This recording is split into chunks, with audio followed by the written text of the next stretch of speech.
Most histories start with the first cities or the first kings. This one starts with 10 full seconds of silence on an African grassland at dawn, and a child stumbling, caught by a hand that never broke stride. Hold on this image. The grass is gold and dry, the kind that crackles underfoot and releases a faint scent of dust and seeds when disturbed. The sky is enormous, pale rose bleeding into pale blue at the horizon, the last stars fading overhead but not quite gone. The air is warm already. There are 8, maybe 9 people moving in the single file across this grass. Mixed ages. A young woman at the front, a hunting stick held loose in her left hand. Behind her, an older man carrying a water skin made from an antelope's stomach. Then a woman with a baby tied against her chest. 2 more adults, one limping slightly from an old wound. A child of perhaps 7, an adolescent boy watching everything, and a second child, younger maybe 4, who stumbles. A small foot catches a tussock of sharper grass. The child pitches forward, arms flung out, face heading toward the ground, at the speed of a small body losing its fight with balance. The adult beside the child does not stop walking, does not gasp. The hand simply reaches down, practiced, automatic, and catches the child's wrist. The grip closes. The child is pulled back upright in a single fluid motion. Neither of them breaks stride. The line continues. The grass rustles back into place. 10 seconds. Watch them breathe the same air, feel the same warmth on their skin, hear the same bird call lift from a thorn tree somewhere to the east. They do not know you are watching. They do not know the date, 290,000 years ago. They know the sun is climbing. They know there is water to the north if the old man's memory holds. They know the child's wrist in the adult's grip is warm and alive and still here. These are us. This is where it starts. The people walking across this grassland are anatomically modern Homo sapiens, nearly identical to you in body and brain. Their brains hold the same architecture that will one day design cathedrals and navigate spacecraft. Their hands are capable of the same precision that will paint chapel ceilings and sign peace treaties, and yet they own almost nothing. They carry what they can hold: a flaked stone edge, a digging stick, a shell with a few grams of red ochre. They have no permanent shelters, no stored food beyond what can be eaten in a few days, no written language, no calendar, no map. This is not deprivation, this is normal.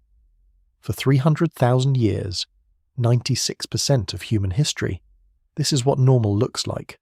Small bands of people moving across landscapes they know intimately, following animals they understand completely, living in a world they did not need to dominate because they were already woven into it. The idea that humans should settle down, build walls, amass possessions, that idea is still almost 300,000 years in the future. The child who stumbled on the grass learned to walk on that grass. The adult who caught her was caught once too, a generation earlier, by someone whose name and face are now lost. And the grip held anyway. The story has no opening ceremony, no founding moment except the one you are watching now. A foot slipping, a hand reaching, a grip closing. Everything that follows, every empire and every emancipation, every cathedral and every bombing raid, every sonnet and every spreadsheet, starts with that grip, not with a speech, not with a treaty, with a human hand closing around another human hand so that the line does not break. There is no narration for the first 10 seconds because there is nothing to explain yet. The image does the explaining: the grass, the sky, the walking, the stumble, the catch. Silence is the only honest way to begin the longest story ever told. You might wonder what these people are thinking as they walk. The band does not stay in one place. They cannot. The grass that feeds the antelope moves with the rains, and so the people move, north in the wet season, south as the land dries. One of the older women carries a digging stick sharpened at one end and fire-hardened. It is a simple tool. She has carried it for years. The wood is dark from the oil of her hands. The handle fits her palm in a way that speaks of 10,000 uses. When the band stops near a shallow pan where the springbok come to drink, she does not wait for the hunters. She moves into the tall grass alone, walking with the wind in her face so the animals cannot catch her scent. She has done this thousands of times. Her body knows what to do before her mind has formed the thought. The springbok is a young male, separated from the herd, head down to crop a patch of new growth near the water's edge. She's close enough to see the individual hairs on its flank, the twitch of its ear as it catches a sound she does not hear. She steps forward, planting her feet the way she learned as a girl, and drives the sharpened end of the digging stick upward into the soft place behind the springbok's jaw. The animal drops. It is over in seconds. The silence after the motion is absolute. Just the sound of her breathing hard, her own heart in her ears. She kneels beside the body, breathing hard, and places her palm flat against its side. The warmth is still there. The muscle beneath the skin still has life in it, if only the heat of what was alive. She understands, in the wordless way that a body understands through repetition, that this animal will feed the band for days if she does the work correctly. Back at the temporary camp, the band gathers. The children are hungry. The old woman takes a flake of sharp stone, no larger than a thumbnail but its edge sharper than any modern blade, and opens the springbok. The work is efficient and practiced. She knows where the organs sit within the body, knows how to expose them without spilling their contents across the meat. The liver comes out first, dark and warm. She cuts it into small pieces with the stone blade.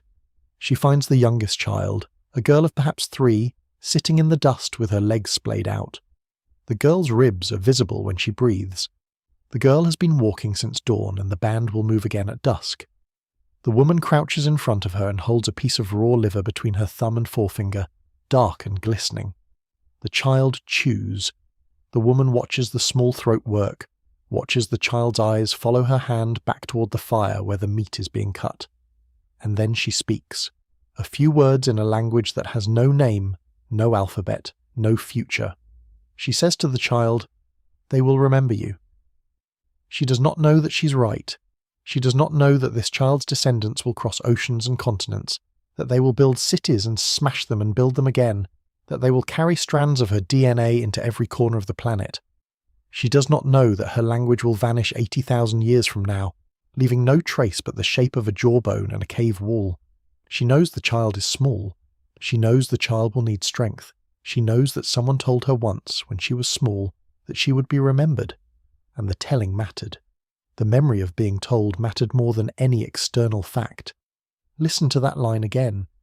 They will remember you. Not you will be strong. Not you will survive. Remembered. The idea that a person's existence matters beyond their own breath. That is a symbolic thought. It has no survival function. An animal does not need to believe in being remembered in order to live. But a human does, or at least a human reaches for that belief. It has no practical purpose. It is meaning passed from one mind to another, and it is the same impulse that will eventually carve figurines from mammoth ivory and press handprints onto cave walls, and write poems on paper and broadcast television signals into space, hoping someone, somewhere, will receive them and know that we were here. What happens next is not a single event. It is a shift spread across so many generations that no one living through it would have noticed. At a site called Blombos Cave, here on the southern coast of Africa, someone took a piece of red ochre and carved a pattern of diagonal lines into its surface, a deliberate geometric design that serves no practical purpose. The ochre was not a tool, it was a mark, a message. The date is roughly 100,000 years ago. The engraver's name is lost. But the intention is not lost.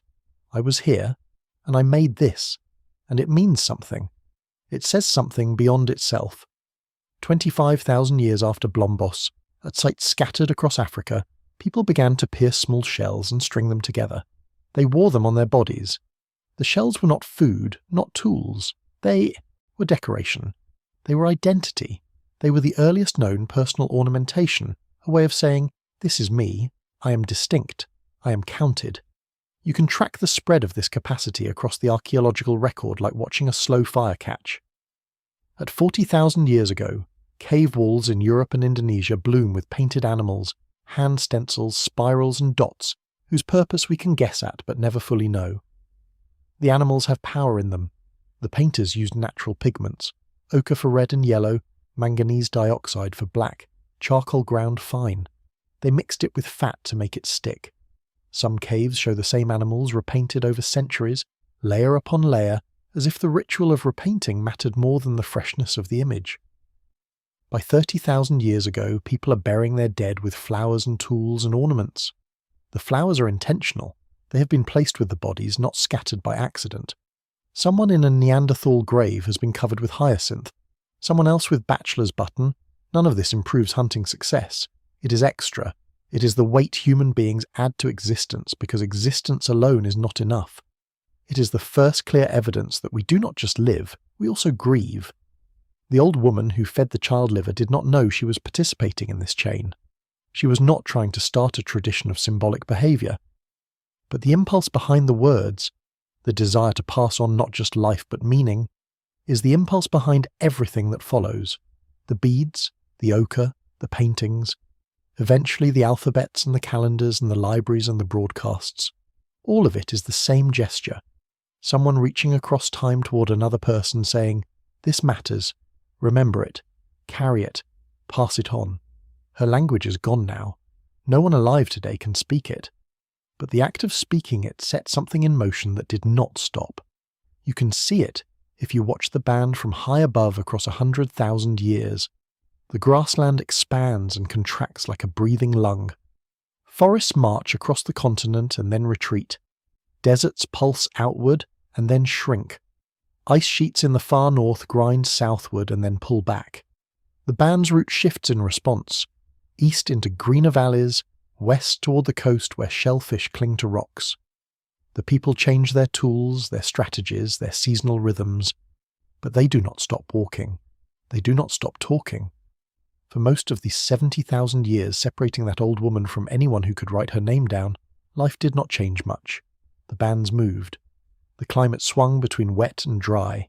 People were born, learned the names of plants and the tracks of animals, had children of their own, and died.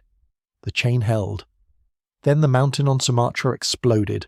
Toba, a super-eruption 74,000 years ago, the largest volcanic event in 2 million years. Rock that had been solid mountain seconds earlier became gas and ash and molten spray. The volume of material ejected would have buried the entire city of Los Angeles under a layer thicker than the height of the tallest building. The fine ash stayed suspended in the upper atmosphere, spreading across the equator, wrapping the planet in a veil that reflected sunlight back into space. The sky changed colour. The ash drifted west from Sumatra across the Indian Ocean and fell on Africa. It filtered the sunlight through a haze that turned the sun orange at noon and made the stars vanish at night. The temperature dropped, perhaps 5 degrees Celsius in a single growing season. Then another, then another. The volcanic winter settled in, not as an event but as a new normal. For human beings living at this moment, this was not a headline. It was the world turning strange and cold in ways no living person had ever seen. The animals they hunted shifted their ranges or died. The plants they gathered stopped fruiting. The water sources they relied on shrank. The bands found their seasonal circuits broken. The grass no longer greened when it should. The stars did not return in familiar patterns because the sky itself had changed. The evidence for what happened to the human population is written in DNA. If you trace mitochondrial DNA from living humans backward, the diversity collapses at roughly this moment. Not gradually, sharply. All the branching lines of human descent that had been spreading suddenly narrow to a single thread. The numbers that geneticists calculate are startling. Perhaps as few as 3,000 breeding pairs, perhaps 10,000. The entire future of humanity depended on the survival of a population smaller than the student body of a modest university. That is not a metaphor. That is what the numbers suggest. Everything you are, everything anyone who reads these words will ever be, descended from a few thousand people who lived through something so catastrophic that it nearly extinguished the species. Those few thousand people were scattered in pockets across Africa, isolated by distance and by climate chaos. Some of those pockets did not make it. The ones who survived were not necessarily the strongest or the smartest. They were, in the bluntest sense, the lucky ones. They happened to be in the right refugia, deep valleys where water still ran, coastal caves where shellfish clung to rocks and could be gathered when larger game disappeared. They were in places where the fallout was lighter, or where the temperature drop was less severe, or where some food source remained reliable. Picture one of those refugia. The southern coast of Africa. A cave mouth opening onto a shoreline where the Bengala current still brings nutrients up from the deep, where mussels and limpets still cling to the intertidal rocks, The sky outside is the colour of rust. The ash has been falling for seasons now. Inside the cave, a small group huddles together. They are thinner than their ancestors were. The children are quiet in a way that children in well-fed times are not. But they are alive. They do not know that almost everyone else on Earth is dead or dying. They know the hunting is bad. They know the nights are colder than any they remember. They know some of the bands they used to meet at seasonal gatherings did not show up this year or last year. They know there are footprints in the dust sometimes from passing groups, and then no more footprints. They know they are still walking, still finding food, still teaching the children which routes are safe and which will poison.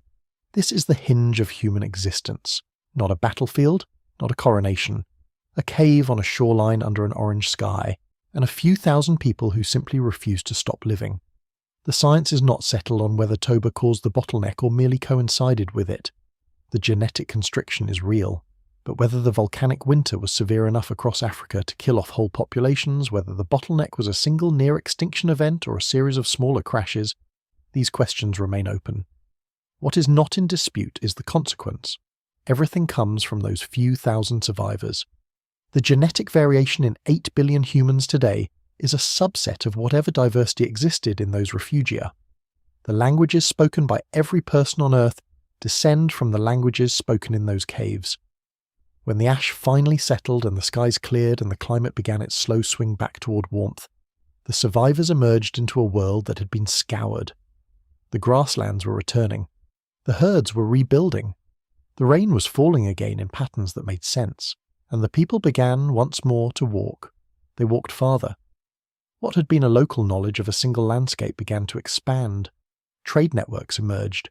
People meeting people from other bands, exchanging shells and ochre and ideas. Someone from the coast would meet someone from the inland valleys.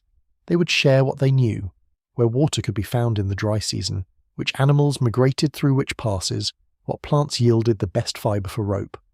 The narrow throat of the Red Sea, where Africa almost touches Arabia, was not a sea 70,000 years ago. The water was lower. Much of the planet's moisture sat frozen in ice sheets, and so the oceans had dropped by 70 metres or more. From the African shore you could see the distant brown line of land on the other side. It would take time to reach it. You would have to move along the coast through territory you did not know. But it was reachable. The people who reached that shore had been walking for generations. They were descendants of the survivors, and when they looked across the water at that line of land, some of them decided to cross. We do not know if they used rafts or logs or simply swam, testing the water with small groups, learning where the currents ran when the crossings were possible. What we know is that they made it. Small groups stepped onto the Arabian Peninsula and kept walking, along the coastline where the shells and the fish kept them oriented and fed, east and east and east. By 65,000 years ago, groups had reached the islands of Southeast Asia. They had learned to read ocean currents, to recognize the signs of land, bird flight patterns, the color of the water, the smell of vegetation carried on the wind. They had spread across the archipelago island to island, learning each landscape as they found it. But not all islands. The deep water between Sunda and Sahul, the landmass that connected Australia, New Guinea and Tasmania, had never dried. To reach it required a sea crossing of more than 80 kilometres. Open ocean with no sight of the far shore. No islands to break the journey. Just water and wind and sky. A woman with a scar across her right cheek leads a group of 5 adults and 2 children onto a crude bamboo raft to cross open water to an unseen island. A child is afraid. The child is old enough to understand that the land is disappearing behind. The child has never seen water deeper than a river. The child cannot swim. The woman crouches face to face with the child and says, "I have carried you across the land. Now I will carry you across the sea. Hold tight to my skin. Do not look down." The raft pushes off into water that stretches to the horizon with nothing visible ahead but more water. The woman's hands grip the child. Behind, the land vanishes. Ahead, nothing but waves and sky. The raft rocks. The ocean is larger than the child has words for. Somehow, the archaeology does not record the moment, only that it happened. They made it. From that crossing, everything that followed in Australia, in New Guinea, in the islands of the Pacific became possible. The people who made that raft crossing carried with them fire, tools, stories, and the capacity to adapt to a landscape utterly foreign to anything their ancestors had known. They would discover animals that had never seen a human before. They would learn to track kangaroos across an interior they could not have imagined. They would invent new technologies, new ways of reading the stars, new stories to explain why the landscape looked the way it did. They spread across the continent, reaching its southern deserts and coastal cliffs, establishing themselves in a land that had been empty of humans for hundreds of thousands of years. The coastlines of the Americas remained empty a little longer. By 30,000 years ago, some groups had reached the edge of Beringia, the landmass that connected northeastern Asia to North America when sea levels dropped. The crossing took place sometime between 30,000 and 15,000 years ago. The exact timing is still debated. The exact route, whether by coastline or inland, is still being mapped. But by 14,000 years ago there were people in Chile, which means humans had spread from Alaska to Patagonia, 3,000 miles from the Pacific coast. They had learned to hunt mastodons and ground sloths in the grasslands. They had learned to fish the Pacific coast. They had begun to understand the plants that would become agriculture. Before we go any further, whether you are watching this properly or letting it play in the background as you drift towards sleep, drop a comment and tell us where in the world you are right now and what time it is there. And if you want a story like this told each month, that subscribe button is close to you. We read the comments. It genuinely surprises me every time seeing how many different corners of the world all arrive at the same place before sleep. Anyway, the deep cold came slowly and then all at once. For tens of thousands of years after the first sea crossings, human bands spread across the continents, following coastlines and river valleys, finding their way into landscapes no earlier hominin had ever seen. They reached the grasslands of Europe, the forests of Siberia, and islands that had been untouched. The last glacial maximum pinned the Earth under ice. Across northern North America, a sheet of frozen water rose more than a mile thick. In Europe, another massive sheet buried Scandinavia. So much water had been pulled from the oceans and locked into ice that sea levels dropped to 120 meters below where they sit today. What remained between the ice sheets was a vast, cold, wind-scoured steppe, roamed by animals that no longer exist. The woolly mammoth, its fur thick and greasy against the cold, could weigh 6 tons and stand 12 feet high. The woolly rhinoceros, barrel-chested and short-tempered, pawed at frozen ground with horn-tipped feet. Giant deer with antlers spanning 3 meters picked their way through the low brush. Humans hunted all of them. This was not the careful tracking of the African savanna. This was hunting at a scale that required coordination, communication, and a very specific kind of nerve. A mammoth could kill you with a single swing of its trunk. A wounded rhinoceros would pursue. The people who lived on the Pleistocene steppe were faced with a world so demanding that only the most organized and the most inventive could stay alive. They lived in shelters built from mammoth bones and hides. They sewed fitted clothing using needles carved from ivory, threading animal gut through holes no wider than a grain of rice. The precision required was extraordinary. A loose seam meant cold seeping in. They made spear throwers that extended the reach and power of the human arm, an ontological shift from hand-thrown to leverage throwing that increased hunting accuracy. And they painted. Deep inside the caves of southwestern Europe, at Lascaux, at Altamira, at Chauvet, they walked into darkness with fire in their hands and they left marks on the walls. Not just marks, images. Whole herds of bison, their bodies rounded and heavy, their heads lowered, horses running, manes wild, legs overlapping like stop-motion animation. Hands. So many hands. Stenciled in red ochre, pressed against the limestone, the outline of each finger crisp and deliberate. Some hands are small enough to belong to children, some have missing joints, the mark of frostbite or ritual amputation, that we will never fully understand. They are signatures, they are presents, they are proof that someone was standing in that cave, breathing the same air that settled in the darkness and wanted to be remembered. These are the first narrative images in human history, not tally marks, not abstract scratches, stories. Someone walked a kilometre into a cave, crawled through a passage so tight they had to drag themselves on their belly, and then stood up in a chamber where no sunlight had ever touched, and by the light of a flickering animal fat lamp, they painted a bison. Why? Not for decoration. No one lived in these caves. The paintings were made for something we can feel but not name. Perhaps hunting magic. a sympathetic ritual to ensure a successful hunt, perhaps records of visions experienced in the darkness itself, perhaps simply the first human statement that we are here, and this is what we saw, and it mattered enough to be made permanent. The oldest known art in the world is in these caves, and it is not primitive. It shows mastery, it shows intention, it shows an understanding of perspective and movement that would not appear in human art again until the Renaissance. The ice kept its grip for another 10,000 years after those paintings were made, and then, around 12,000 years ago, the grip released.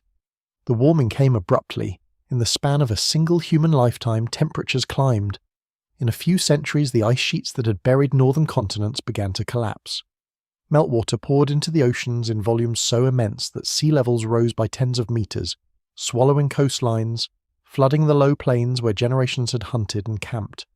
The great land bridges that had connected continents vanished beneath the waves. The megafauna could not follow. The mammoths, the woolly rhinoceros, the giant deer, they had evolved for the cold steppe. As the climate warmed and forests advanced, the grasslands shrank. The herds thinned. Within a few thousand years, most of the large animals that had dominated the Pleistocene were gone. Some may have been hunted to extinction. Some may have starved as their habitats disappeared. Probably both pressures worked together. The humans did not vanish. They adapted. They moved into the new forests, followed the retreating ice edge northward, and learned to hunt the smaller, faster animals that now multiplied. Deer, wild boar, fish filled the rivers. The population grew. The long, slow dance of the Paleolithic was coming to an end.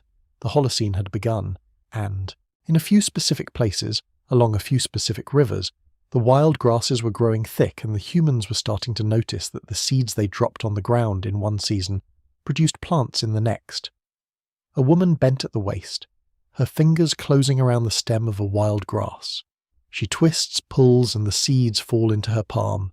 Tiny, hard, golden brown. Some fall to the ground. She puts some in her mouth. The rest she carries in a leather bag. She did not know that in 12,000 years satellites would photograph vast squares of domesticated wheat, covering landscapes she could not imagine.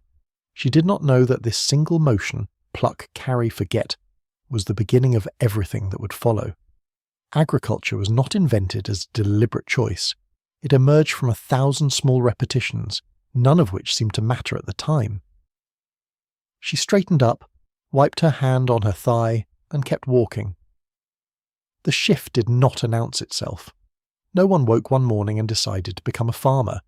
The wild cereals of the Fertile Crescent had been gathered by human hands for tens of thousands of years before anyone deliberately planted them.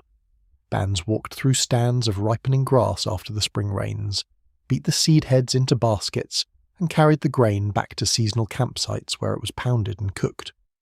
The work was not particularly arduous compared to hunting. The yield could be substantial. The grasses depended on this relationship as much as the humans did.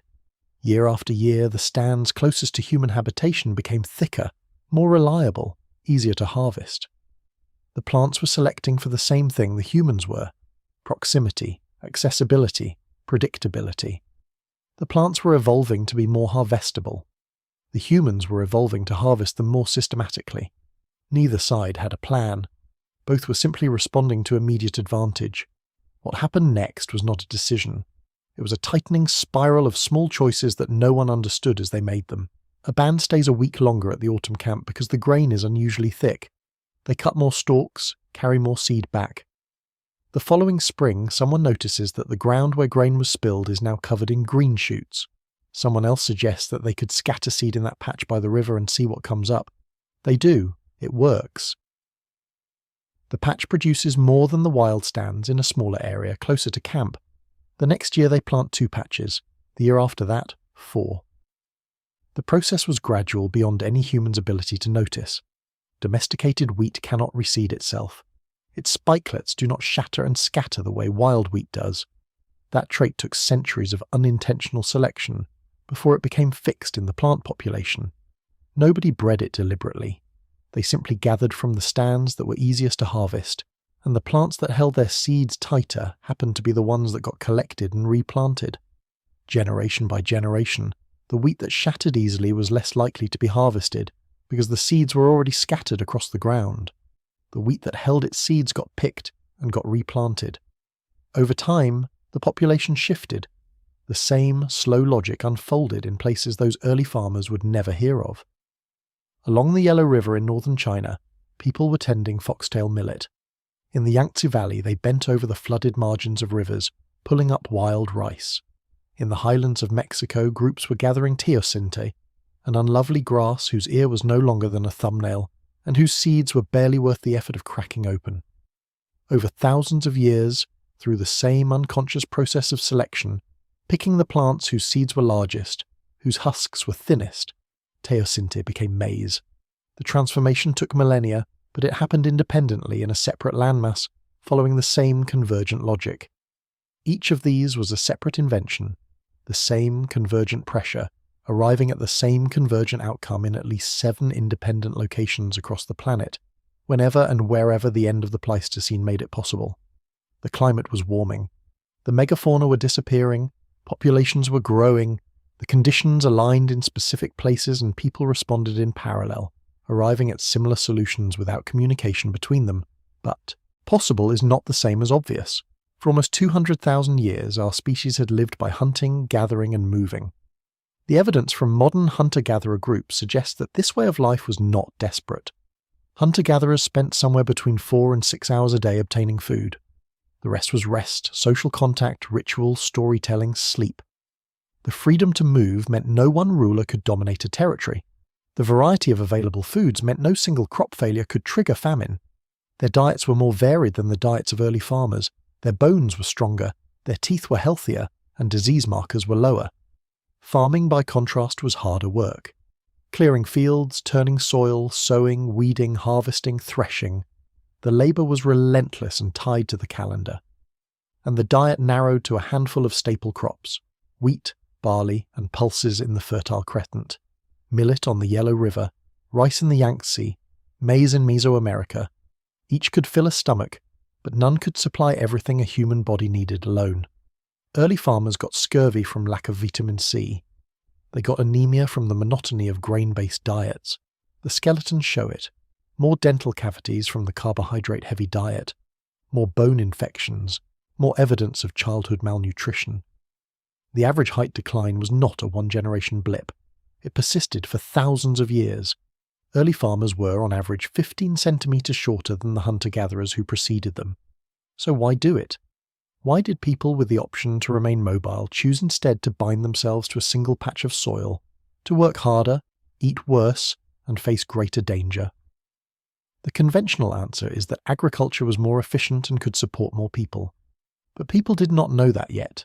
They were making decisions on annual timescales, not generational ones.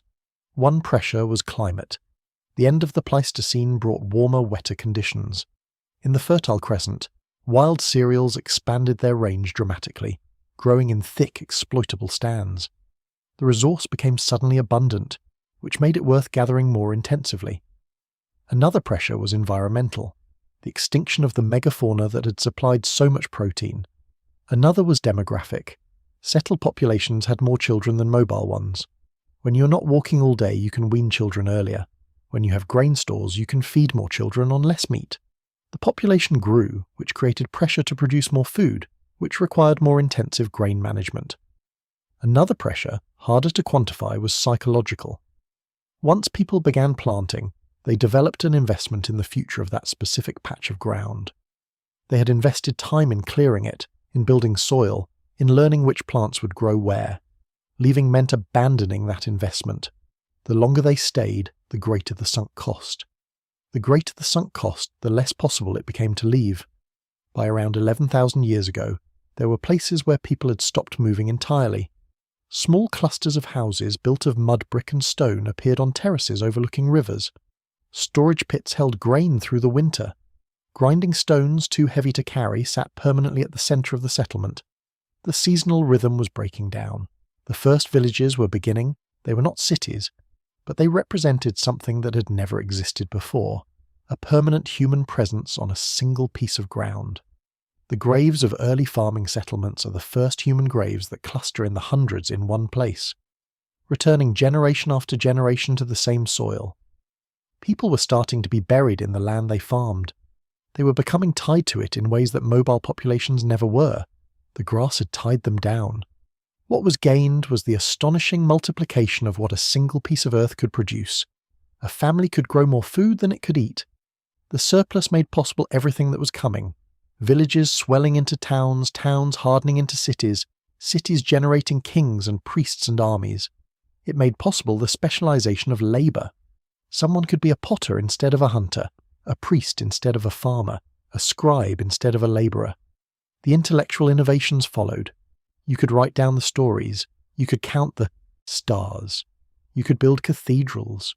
What was lost was the life those people had known for almost 300,000 years. A life in which work and leisure were not yet separate, in which the land was not owned but moved through, in which a small group carried everything they needed on their backs. The freedom to walk away. The equality of women and men in a band structure. The time for ritual and art and story that had been possible when 4 hours a day could feed you. Whether the shift was a liberation or a sentence is not a question the evidence can answer. The evidence shows both. The skeleton of an early farmer shows transverse lines visible under a microscope, where growth had stopped and restarted. Harris lines. In modern populations they appear in children who have survived severe illness or starvation. The enamel of the teeth was pitted and grooved, the result of malnutrition sustained across childhood. And yet this person had lived to adulthood, had worked, had been buried with care. The damage was healed as much as such damage can heal. This was not a victim of catastrophe. This was a normal farmer. This was what normal had become. The skeleton is the visual counterpoint to the golden fields of grain. The same shift that multiplied food supply also shrank the human frame.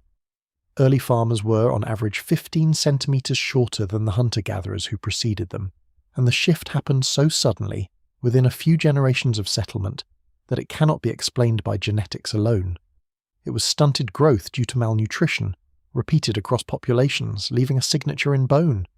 The fields at dawn were beautiful, golden in the low light, the stalks bending under the weight of seed, and they were a trap. Both things are true. The story of agriculture is not the story of progress.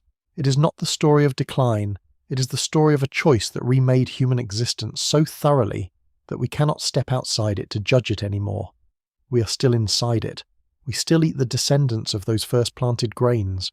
Grain can be stored. That is its miracle and its danger. A person or family whose storage pit is fuller than the neighbour's now possesses something that did not exist in the Paleolithic, measurable, durable inequality. You cannot store prestige the way a hunter can, by being the best at something, a reputation that travels with you when the band moves, but you can store grain.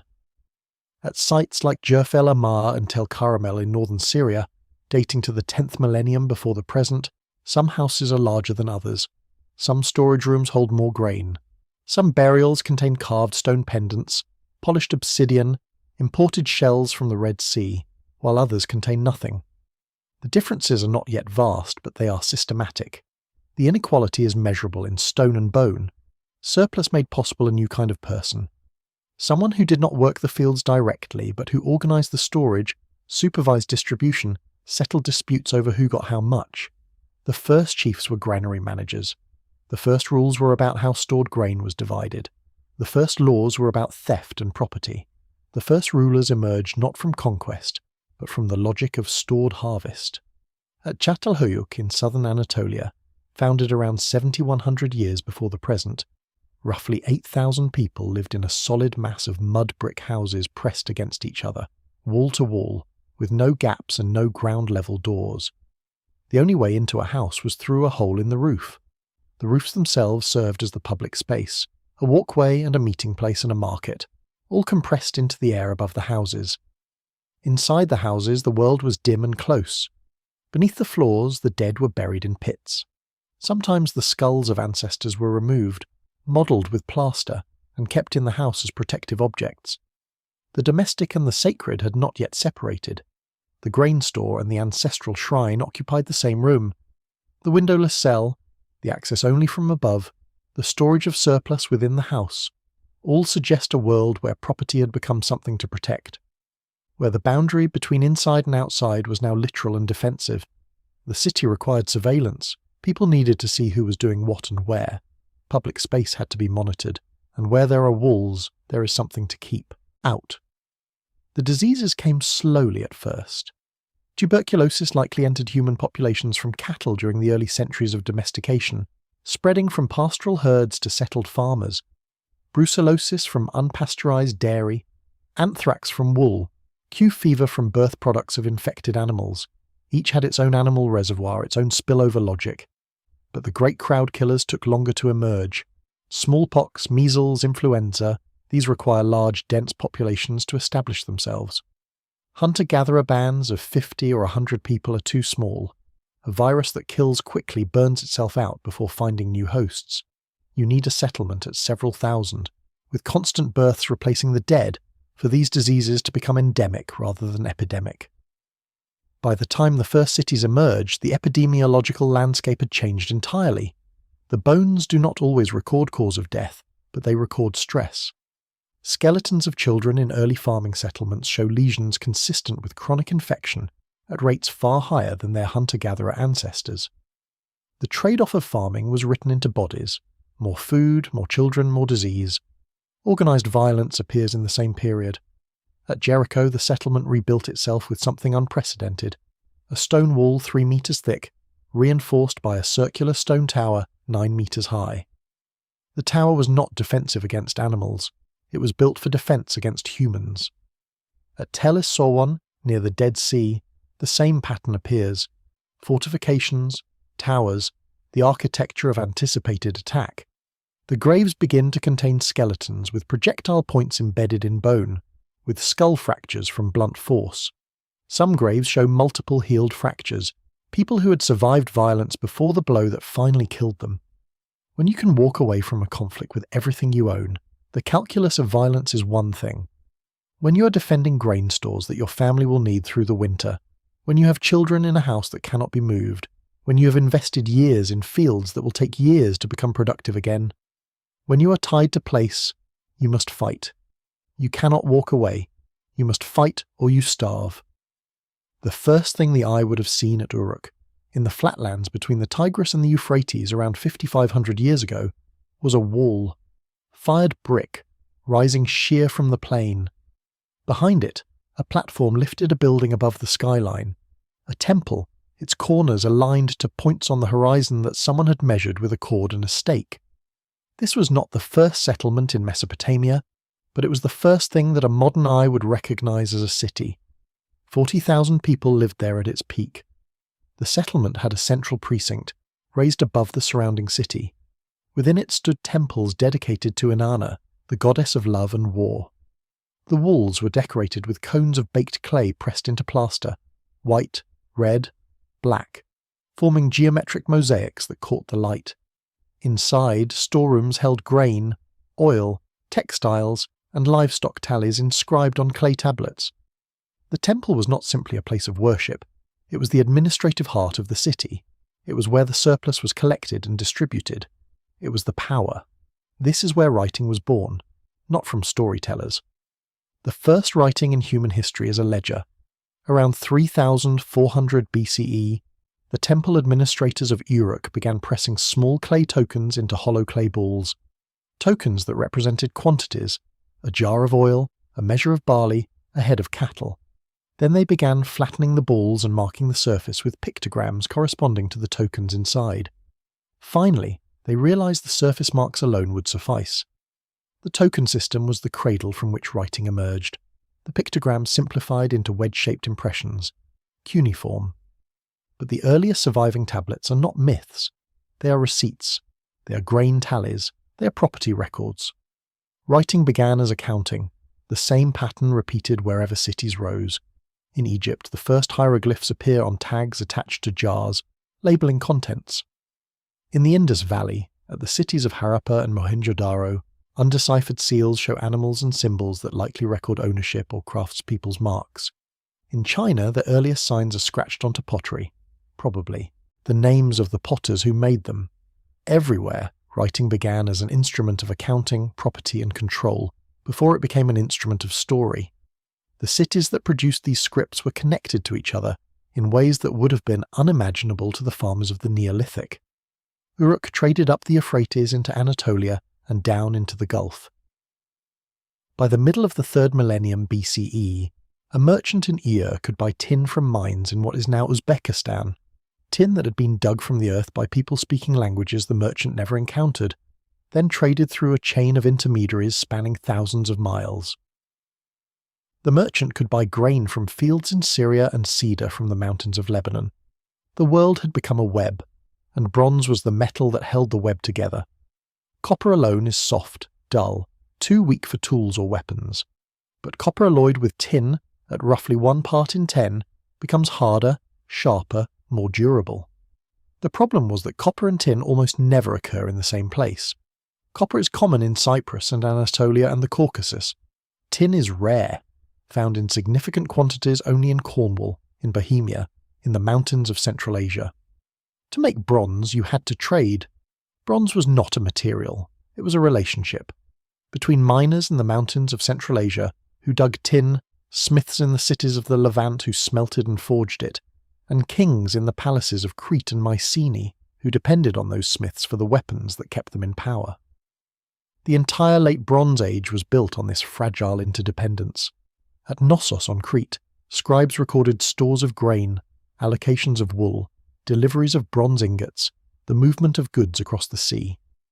At Pylos on the Greek mainland, the same script tracked the same things, the same obsessive accounting.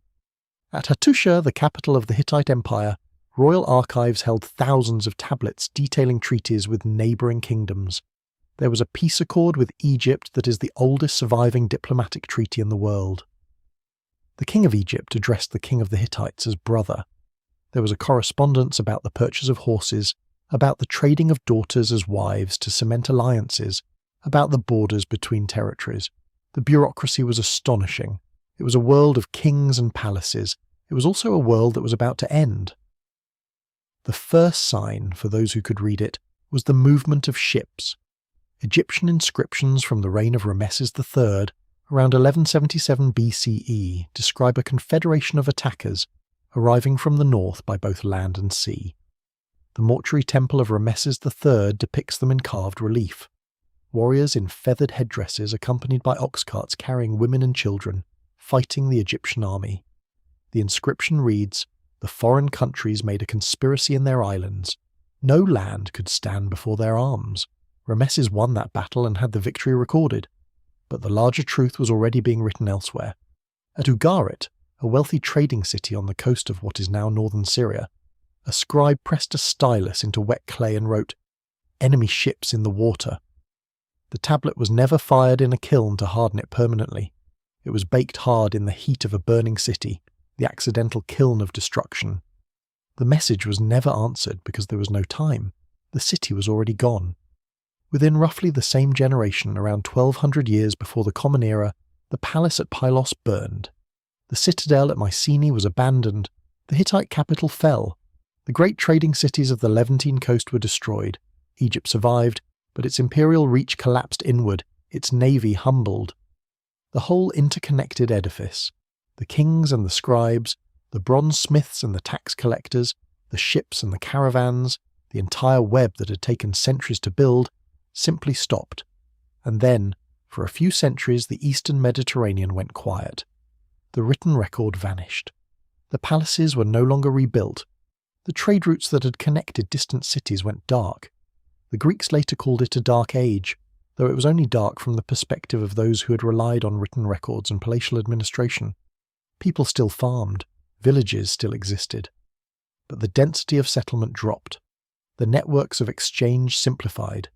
Ironworking spread, not because iron was better than bronze, but because iron ore was everywhere. You could find it locally. You could work it without needing to control long-distance trade routes. You did not need a king to organize caravans to bring tin from thousands of miles away. The collapse of the palace system had broken the monopoly on violence and long-distance trade.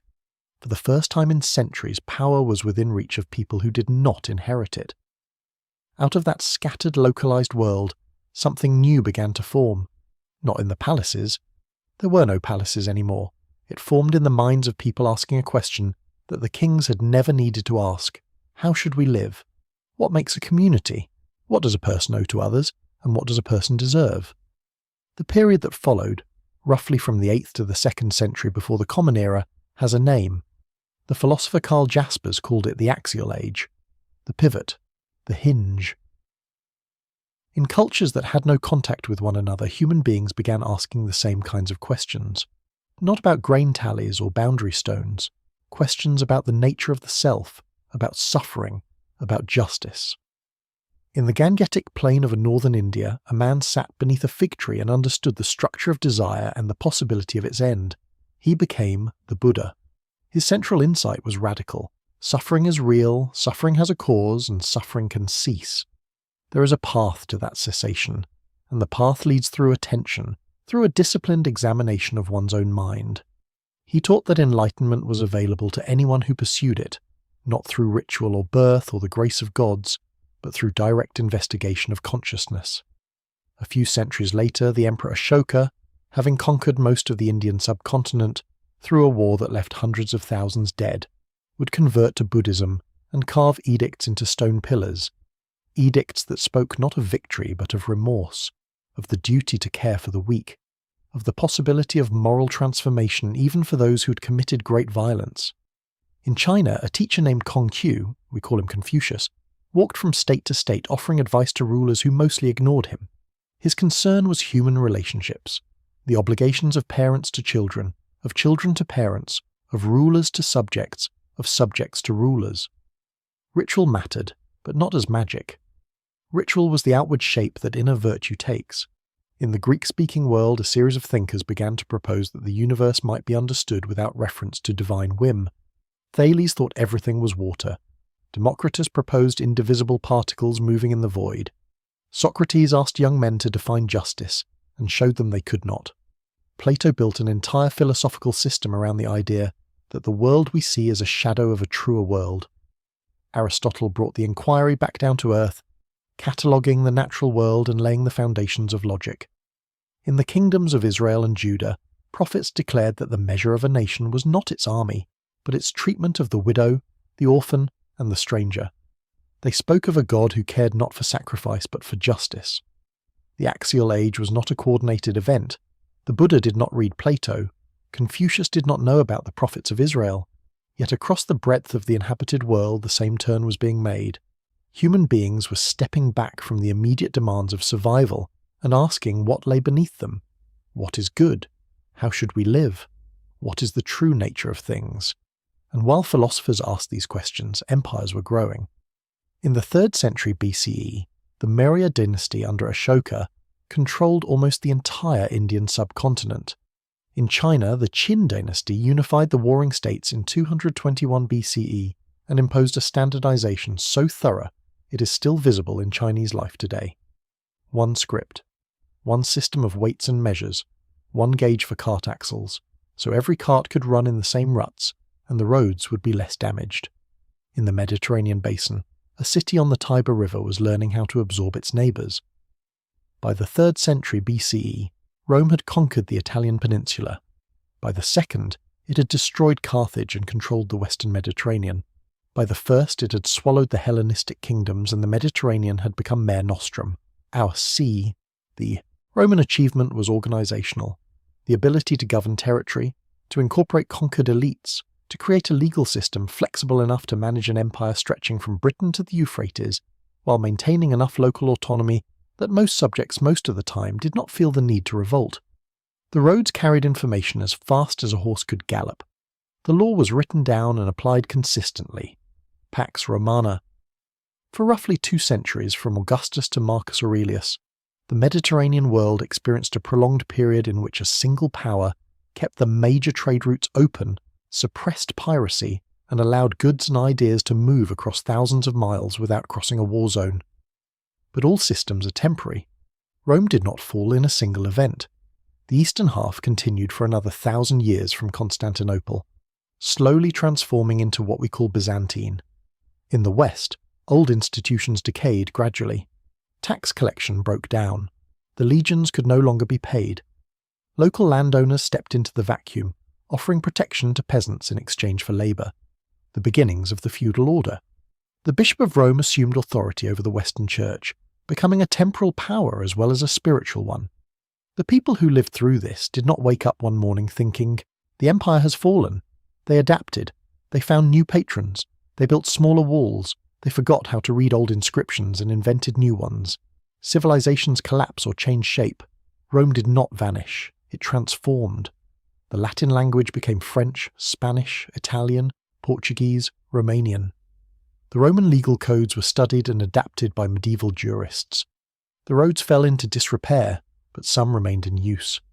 The cities shrank, but cities continued. The Silk Road was not a single road. It was a direction. A loose braid of tracks stretching from Chang'an in China to the bazaars of Baghdad, then onward to the ports of the Levant where Venetian merchants waited with scales and strongboxes. For centuries these routes carried silk, spices, jade, and glass, goods of luxury and worth. But in the 7th century something new began moving along them, ideas, and a faith that would redraw the map. In 610, a merchant named Muhammad began receiving revelations that would become the Quran. He spoke of a single God, not multiple ones. He spoke of obligations to the poor, to widows, to the weak. Within a century of his death, Arab armies had conquered territory from Spain to the Indus River.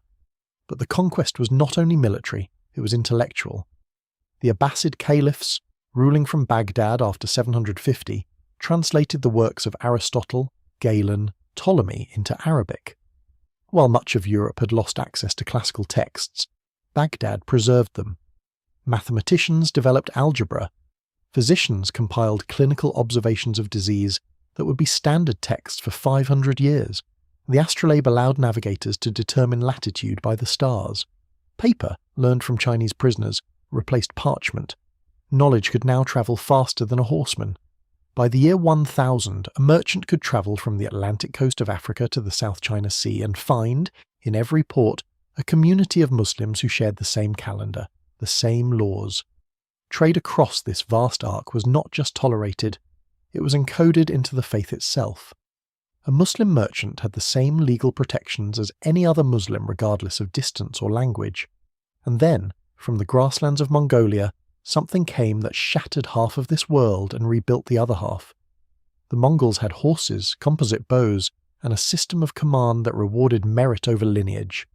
In 1206, a council of chieftains proclaimed Temujin as Genghis Khan. By the time his grandsons inherited the empire, it stretched from Korea to Hungary, 24 million square kilometres, the largest contiguous land empire in history. The conquest was brutal. Cities that resisted were annihilated. Populations were either absorbed or destroyed. But the Mongols, once in power, understood the value of trade routes. A merchant with a Mongol passport could travel from the Yellow River to the Danube without crossing a single border war. Horses were changed at relay stations spaced a day's ride apart. Banditry was punished by death. For roughly a century, the Mongol peace created the most efficient overland trade network the world had yet seen. Marco Polo travelled it. Ibn Battuta would soon follow, visiting more diverse lands than perhaps any human before him. But networks carry more than goods. In the 1330s, something began moving along the Mongol roads that no passport could stop. In the arid grasslands of Central Asia, a bacterium called Yersinia pestis had lived quietly for millennia in colonies of ground squirrels and marmots. Fleas carried it to rats. Rats carried it to caravans. Caravans carried it to cities. By 1347, it had reached the Genoese colony of Caffa on the Black Sea. From Caffa, infected rats stowed away in Italian ships and sailed into every port of the Mediterranean. By 1348, it was in Paris, London, Cairo. By 1351, it had crossed the Alps, the Pyrenees, the North Sea. No region was spared. It spared no class. It spared no nation. It killed somewhere between a third and half of Europe's population in less than a decade. In some cities, the death toll was so high that entire trades disappeared. There were no more craftsmen to practice them. The chronicler Agnolo di Tura wrote of Siena, "There was no one who wept for any death. He buried his 5 children with his own hands in the cathedral, anonymously because the regular cemeteries were full." The Black Death reset the social order. In England, the labour shortage meant that peasants could demand wages, refuse the old obligations. Serfdom, already weakening, began to dissolve. In the East, where population loss was less severe, serfdom tightened. The divergence between Western and Eastern Europe, between freedom and bondage, was widened by the same catastrophe. While plague reshaped Europe, the Indian Ocean trade lanes continued on their own rhythm. Monsoon winds, dhows, junks carrying goods, and people across tens of thousands of miles. By the 12th century, this was arguably the most sophisticated maritime trading system in the world. Across the Atlantic, an entire hemisphere had been building its own worlds in isolation. By the 12th century, the city of Cahokia, near the confluence of the Mississippi and Missouri rivers, had a population of perhaps 20,000. Its central plaza was dominated by a massive earthen mound standing 100 feet high. The people of Cahokia cultivated maize and traded across a network stretching from the Great Lakes to the Gulf of Mexico. Then, around 1350, as the Black Death was peaking in Europe, Cahokia began to empty. Within a century, the city was abandoned. Farther south, the Mexica were building Tenochtitlan on an island in Lake Texcoco. By the time Europeans saw it, it would be one of the largest cities on Earth, with perhaps 200,000 people living in neighbourhoods connected by canals. But that encounter was still 2 centuries away. In 1300, the Americas and the Afro-Eurasian landmass were 2 separate stories, utterly unaware of each other. At the dawn of the 15th century, a Chinese admiral named Zheng He sailed fleets into the Indian Ocean, ships 5 times the length of anything Europe would build for another 400 years. He reached East Africa, distributing gifts and demanding tribute. The voyages were costly, and their purpose was partly political, to demonstrate Chinese power and to establish tributary relationships. But they opened the possibility of a maritime route from China to Europe that could bypass the intermediaries who controlled the overland Silk Road. And then, in 1433, the voyages stopped. A new emperor, suspicious of foreign entanglements and concerned about the costs, halted the expeditions. China turned inward. The ships were allowed to rot in harbour. The maps were destroyed. The path was now open for someone else to sail the other way. In a monastery in Portugal, a quiet prince named Henry, called the Navigator, though he rarely sailed, was commissioning maps and funding expeditions down the coast of West Africa. What he could not do was sail directly east to the Indies, because the Ottoman Turks had closed off the old routes overland, so Henry was looking west and south for a way around. By the 1480s, Portuguese expeditions had rounded the southern tip of Africa. The direct sea route to Asia was within reach. On the 12th of October, 1492, 3 small ships appeared off the coast of an island in the Bahamas. The Lucayan Taino who lived there had no frame of reference for what they were seeing. Men with pale skin, metal on their bodies, a language unlike anything they had ever heard, weapons that made loud noises and could kill at a distance. Columbus wrote that the Taino were gentle and could be made into servants. His letters back to Spain spoke of the wealth to be extracted, the souls to be converted. Within a few decades they were gone, not defeated in battle, erased by disease, forced labour and despair. No one knows exactly how many Taino lived on Hispaniola in 1492. By 1517, fewer than 14,000 remained. Some estimates put the pre-contact population at up to 8 million across the Caribbean islands. In 1519, Hernán Cortés landed on the coast of Mexico with 600 men and a handful of cannon. The Mexica Empire was vast and sophisticated, but it was a world that had never encountered smallpox. The disease arrived with Spanish forces and outpaced the soldiers, spreading through the population faster than any blade. It killed the Mexica ruler and uncounted thousands more. Indigenous bodies had never developed immunity to Old World pathogens. Within a century of Columbus, the indigenous population of the Americas fell by roughly 90%. No war, no famine, no plague in the Old World matches it. Perhaps 60 million people died. But the ships also carried seeds. Potatoes, originally from the Andes, crossed the Atlantic. Maize spread to Africa and Asia. Tomatoes, peppers, beans, squash. Crops native to the Americas that now feed billions across every continent. Meanwhile, the Old World sent wheat, rice, sugarcane and coffee westward. The planet was, for the first time, becoming a single biological system.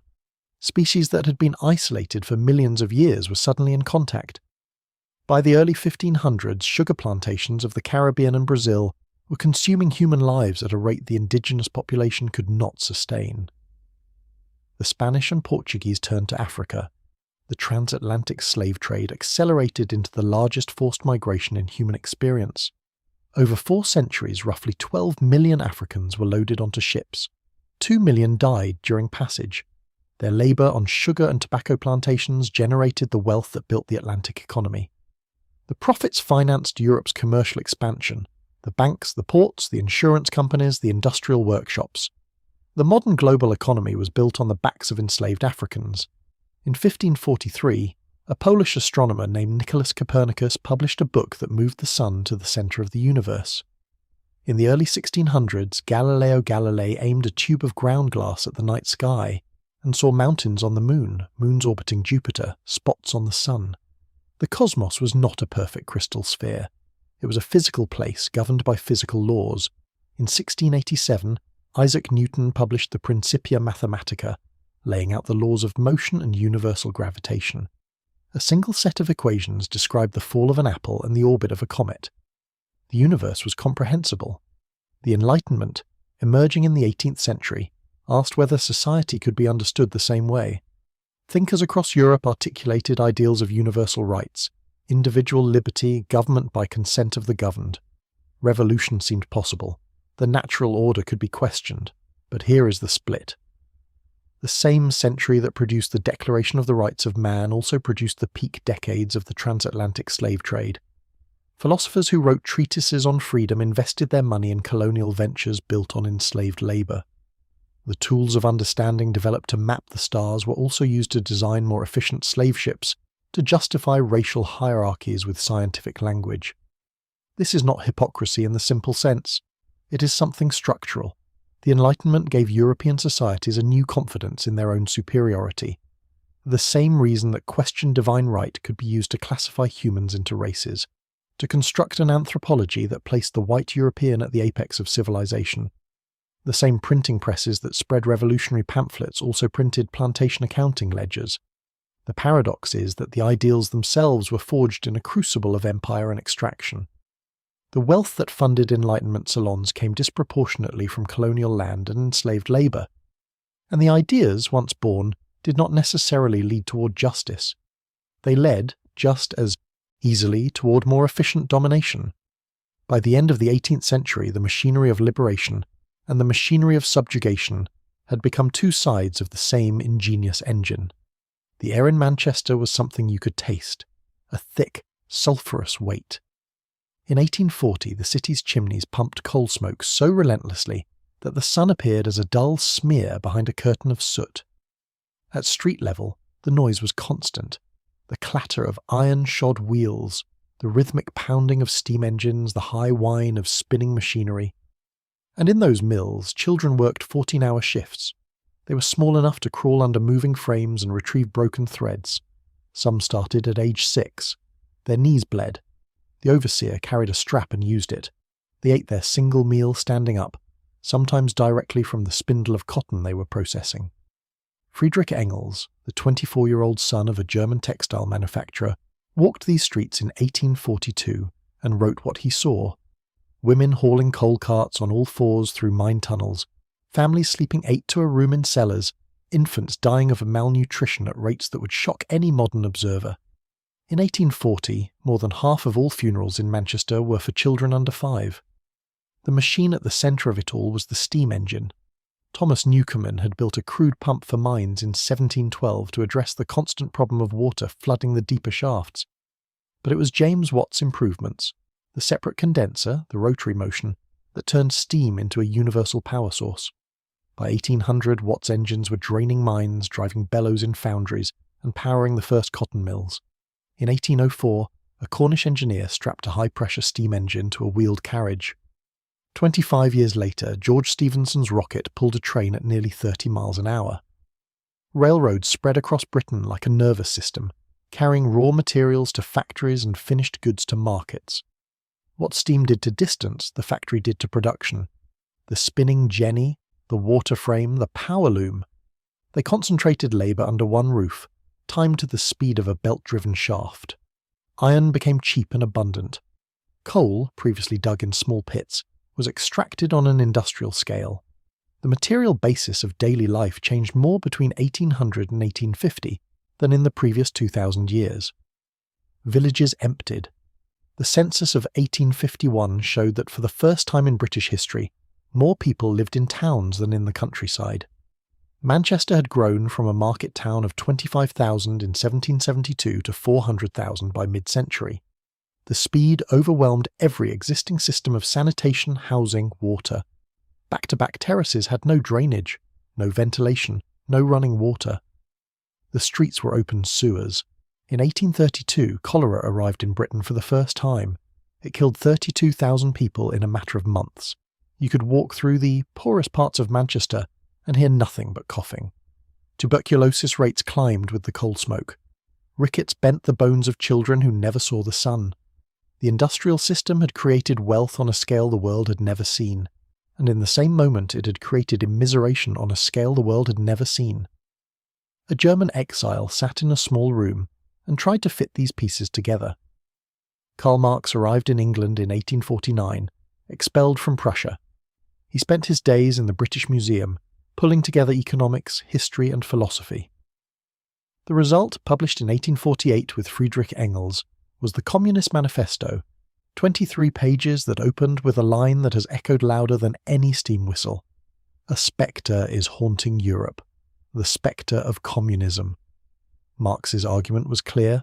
The industrial system had created a new class, the proletariat, people who owned nothing but their ability to work. Their relationship to the means of production was purely transactional. The factory owner extracted surplus value from their labour. The worker was reduced to a cost, replaceable, disposable. This was not just moral outrage, it was a diagnosis. The machinery that had promised liberation was producing immiseration on a scale no feudal lord could have imagined. And the internal logic of capitalism, Marx argued, would keep pushing toward greater concentration of wealth and greater misery among workers, until the system collapsed under its own contradictions. Beyond the immediate human misery, the industrial engine was beginning to gnaw at the larger systems that sustained it. The skies over the English Midlands did not merely darken, they changed chemistry. In 1852, a Scottish chemist named Robert Angus Smith examined the rainwater falling on Manchester and found it contained sulphuric acid, formed when coal smoke mixed with moisture. He called it acid rain, and noted that it was killing vegetation for miles around the city. Rivers that had supported salmon and trout for millennia now ran with dyes, bleach, and the liquefied remains of animal carcasses from slaughterhouses and tanning works. The industrial system was beginning to reorganize the planet itself. The century opened with commemorative plates and promises. The Paris Exposition of 1900 drew 50 million visitors to see electric lights, a palace of electricity glowing on the Seine. The world believed in progress. Machines were getting faster, empires larger, distances smaller. The future seemed radiant with possibility. Then the guns started. August 1914. 4 years of trench warfare in which armies tried to fight an industrial war with 19th century tactics. At the Somme, British forces lost nearly 60,000 men on the first day. Machine guns fired 500 rounds a minute. Poison gas drifted across no man's land. Men climbed out of trenches knowing they would probably die. By the time an armistice was signed in November 1918, roughly 20 million people were dead. A generation had been sacrificed to mud, barbed wire, and the machinery of industrial killing. And while the armies dug deeper into the clay, something smaller than a cell was moving faster than any troop train. The 1918 influenza pandemic began in a military camp in Kansas and spread across the world. It killed with terrifying speed, young adults, healthy in the morning, blue-faced and drowning by evening, their lungs filled with fluid. Aspirin helped with the pain, but there was nothing that would stop the disease. By the time the virus burned itself out in 1920, it had killed somewhere between 40 and 100 million people, more than the entire First World War. The peace that followed was no peace. It was an armistice stretched thin over resentment and starvation. Germany was broken, humiliated, forced to pay reparations. The global economy, already fragile from the war, would shatter further in 1929. The Soviet Union under Joseph Stalin collectivized agriculture in the early 1930s, seizing grain from peasants. When peasants resisted, food was confiscated at gunpoint. Ukraine descended into famine. 3 to 4 million people starved.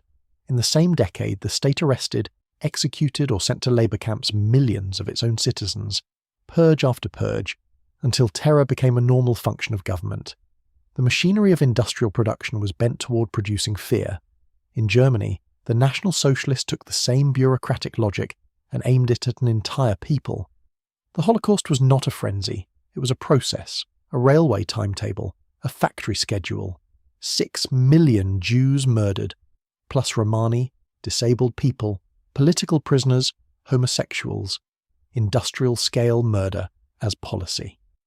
The machinery of the modern world, the trains, the accounting, the organizational hierarchy, were harnessed for extermination.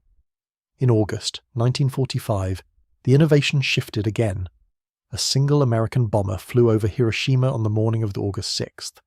At 8:15, a weapon called Little Boy went supercritical, and a city of 350,000 people vanished. The heat from the explosion was intense enough to burn shadow patterns into stone from hundreds of meters away. The buildings that were not immediately incinerated collapsed as the blast wave advanced. Fires swept through the debris, merging into a firestorm. By the end of the year, the combined death toll from Hiroshima and Nagasaki was 400,000. The image returns, golden grass, the same enormous sky, the same band walking in single file at dawn, their shadows stretching long across the plain. The child near the back stumbles, and the hand of the adult beside them reaches back and catches the child without either breaking stride. 300,000 years. From that first deliberate walk to the glow of 1 billion screens, every generation that ever lived passed something on. A tool, a word, a scar, a story.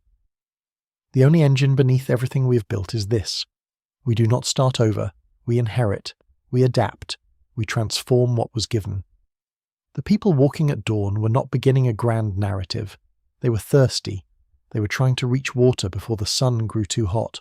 They did not know they were the first in a chain that would cross continents and oceans, build cities of glass, map the interior of atoms, and leave footprints on another world. They only knew the immediate, the ache in the legs, the child who needed catching, the springbok they might find if they walked far enough. And from that simple accumulation of small necessities, everything followed. The long-term legacy of humanity is not any single invention, not the plough, not the steam engine, not the internet. It is the pattern beneath them, the ability to hold knowledge outside our bodies, to share it across time, and to let that shared knowledge become the basis for new ways of living. Agriculture allowed us to settle. Writing allowed us to remember. Science allowed us to question. Each step changed what it meant to be human, but the underlying drive remained identical: to survive, to understand, to belong. This has consequences we have only begun to grasp. Our tools have made us powerful enough to reshape the planet. They have not made us wise enough to know where to stop.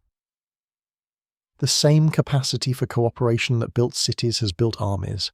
The same curiosity that mapped the stars has engineered weapons that could erase the species. Every civilization faced the same question: can we manage the power we create? So far, the answer is provisional. The answer is always provisional. History has no arc, no guaranteed direction toward justice or peace, no inevitable ascent. It is simply what we do, collectively, over time. The chain of inheritance carries forward both the surgery and the sword, the vaccine and the concentration camp, the library and the firebomb. What we pass on depends on what we choose to amplify and what we choose to suppress. The animation pulls back. The walking band becomes a speck on an African plain. The plain fills with the ghost shapes of all who came after.